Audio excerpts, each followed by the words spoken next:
In-camera transitions are really easy to do and edit because you just need one simple straight cut between the two clips, just finding the right time to put them together. The transition I'm doing here is what I call the block. It's kind of like a push in, pull out type of transition. If you actually know what this is called, then leave a comment down below.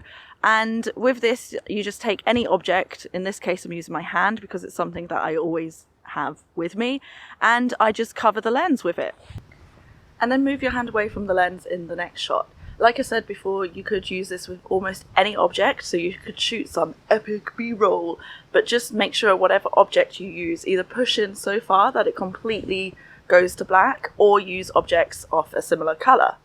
Also, with all of these transitions, if you plan ahead, you could easily move between countries. For example, you could leave cold, rainy England behind and end up in Indonesia with all these palm trees, houses, water towers, dogs barking, all kinds of noises, motorbikes, everything to interrupt your videos.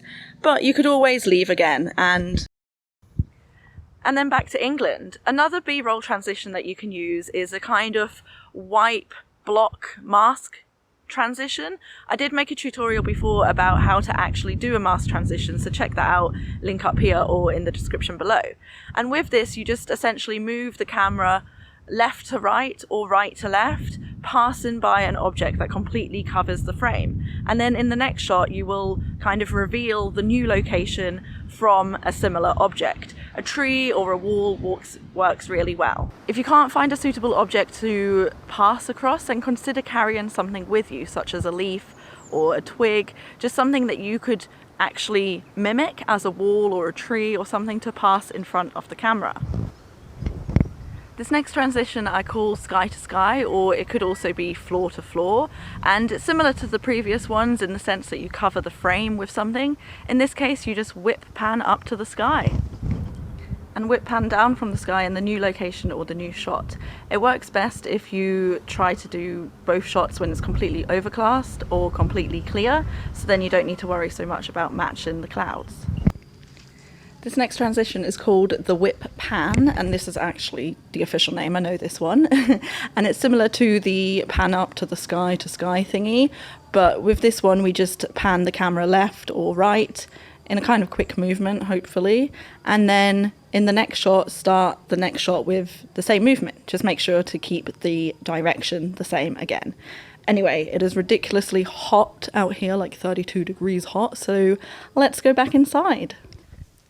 If you whip quick enough with this one, there should be some kind of motion blur, and then you can make the cut and stitch the two clips together in between that motion blur.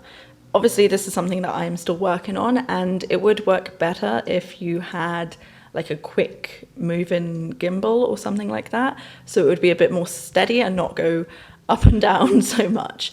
But all of these shots I did today, all of the transitions I did today, and well, last week or whenever I filmed the England parts, they were all done on handheld on my phone, hence why it's a bit wobbly. My arm feels like it's going to drop off right now because I can't hold it up any much longer.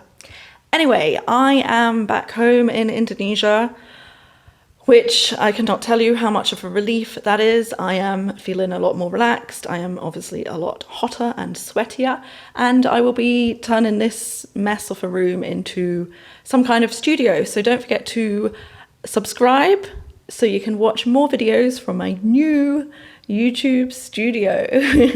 Also, if you like this video, give it a thumbs up and leave a comment below what your favorite transition was. Thank you for watching. Bye. I'm holding my microphone so I can't do my usual wave. Bye.